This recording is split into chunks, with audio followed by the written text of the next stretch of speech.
Hello guys, આજે બનાવીએ છીએ આપણે ઢોકળાનું વઘારેલું. એના માટે જોશે મરચાં અને લસણ અને ઢોકળાનું દળેલું, જે ઢોકળાનું દળાઈએ એ, અને એક છાશ. ગેસ ચાલુ કરી અને આપણે 2 ડોકલી તેલ વેડીશું અને પછી જોશે એવું લાગશે તો એક ત્રીજી વેડી દઈશું. સૂટું સારું થાય, તેલ વધારે વેડીએ ને તો. તેલ આવે તો એની રાહ જોવાની, પછી જીરાની વઘાર કરવાનો. આપણે એકલા જીરાઈ જ વઘાર કરવાનો હોય તો તમારે જોવો એટલું જીરું નાખી શકો તમે. અને જીરું ફટ દઈને આવી જાય, રહી વાર લાગે, જીરું ફટ દઈને આવી જાય. અને રઈથી વઘાર કરવો હોય તો વાર લાગે. ઓકે, અને પછી આ મરચાં અને લસણ એ નાખી દેવાનું. અને પછી જે હોય ચમચા નાખી દેજો. પછી થોડું મરચું અને પેલી થાય એટલે થોડીક વાર રહી ચડવા દેજો મરચું ને લસણ. પછી હું તમને બતાવું ટ્રીક.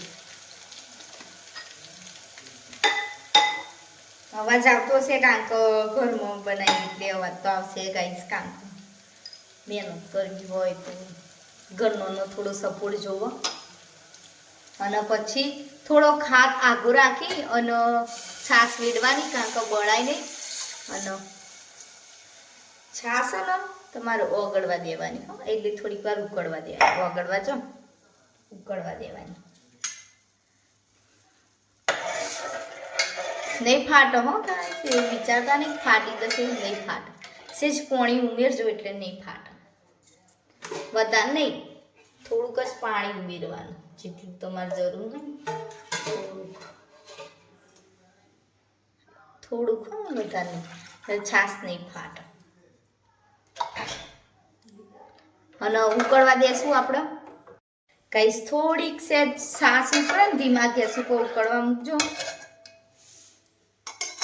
ઉકળી રહે ને એટલે તમે મસાલો કરી શકો.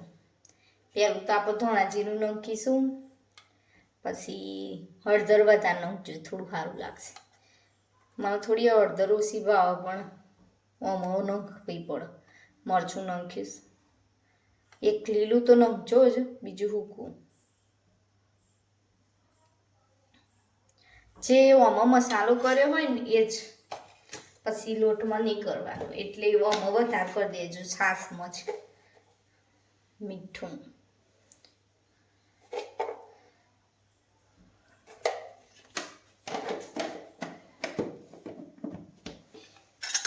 અત્યારે આ ચમચાનો યુઝ કરીશું આપણે, પછી નહીં થાય.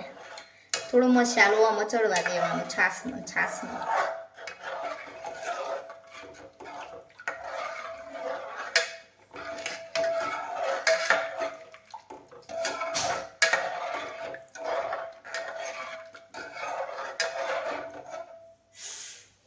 આવું મસાલો કરી દેવાનો અને આવું કરી દેવાનું. તમે આ ઉકળી રહ્યું છે, હવે આપણે જે લોટ હતો ને એ એડ કરવાનો છે. આપણે લોટ એડ કરીએ છીએ, આ ઢોકળાનો લોટ છે.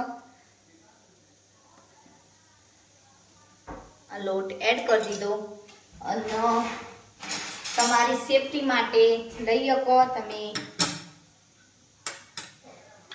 અને આ રીતના પકડી અને પછી આ રીતના હોય એમાં આ રીતના હલાવી દેવાનું.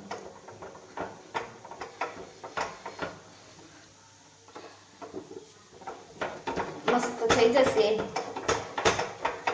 જીરું રહે તો તમે આ રીતના સેજ મહેનત કોકો આવું બનાવતા આવડે ને તો તમને લાપસીને એવું બનાવતા આવડી જાય. આમાં સેજ લોટની જરૂર છે, તો આપણે થોડોક લોટ લેતો હશે. દેખો થોડોક લોટ નાખી શકો આ રીતના, જરૂર મુજબ નાખજો. બહુ અતિશય ના નાખી દેતા, કઠ્ઠા રહેશે ને તો નહીં ભાવે.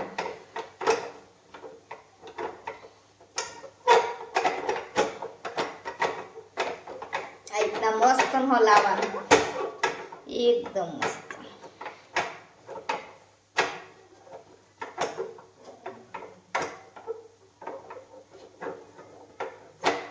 ફટોફટ બની જાય ગાઈસ. તમે મને સબસ્ક્રાઇબ કરી દેજો, સારા એવા આવા વિડીયો દેખવા હોય તો. બસ આટલાની જરૂર પડશે અને પછી થોડું હોય ને તે શેકાવા દેવાનું. ધીમા ગેસ ઉપર શેકા દેજો, મસ્ત થઈ જશે.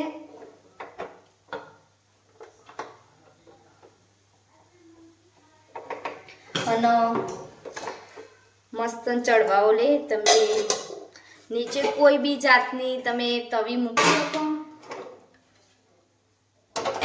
આ રીતના તવી મેલી અને પછી શેકાવા દેવાનું. બસ 5 મિનિટ, વધારની 5 મિનિટ પણ ઢાંકીને ઢોકી દેવાનું 5 મિનિટ માટે. 5 મિનિટ બાદ આપણું જે છે એ ઢોકળાનું દેખું કહો તમે રેડી થઈ જશે કમ્પ્લીટ ખાવા માટે. તો આ 5 મિનિટ બી નહીં થાય ને તમારે બની જશે, મસ્ત મજા આવશે. તમે ખાઈ શકો છાશ સંગાત. ડાયરેક્ટ ખાવાનું હોય પણ તમે છાશ સંગાત ખાઈ શકો. અને છાશમાં બનેલું હોય એટલે વાંધો નહીં આવે, તમારે ફટોફટ ખવાશે. બપોરના નાસ્તામાં, સવારના નાસ્તામાં તમે બનાવી શકો. કમ્પ્લીટ ઢોકળા જેવું જ લાગો, કમ્પ્લીટ ઢોકળા ખાઈએ જ બરોબર.